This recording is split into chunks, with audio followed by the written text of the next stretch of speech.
quando questo governo andrà a casa ci saranno, penso, anche le condizioni per poter pensare che un Luca Zaia, anche se lui non lo vuole fare perché è innamorato del suo Veneto, però sicuramente Matteo Salvini, la Lega Nord, gli chiederà di mettersi in gioco su una partita molto più importante. Zaia candidato premier del centrodestra, la conferma oggi a Sveglia Veneti dal segretario D'Arè e all'indomani del vertice a sorpresa di Arcore dei giorni scorsi.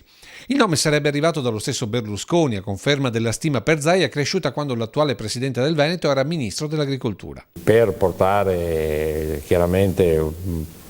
un premier nuovo, credo che Luca Zaia possa essere sicuramente il leader del centrodestra.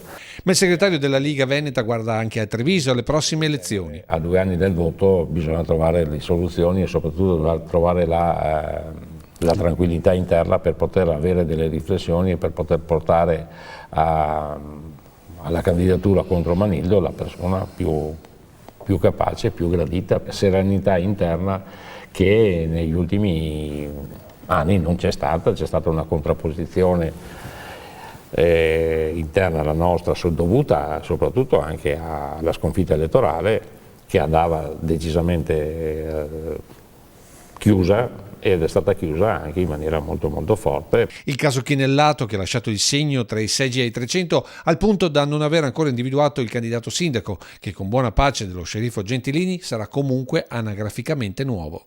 Senta, ma avete un nome? Ce l'avete già il nome? No, il nome non c'è, abbiamo una rosa di possibili candidati che al momento opportuno la segreteria provinciale di Treviso, ripeto, la segreteria provinciale di Treviso valuterà, certamente sì.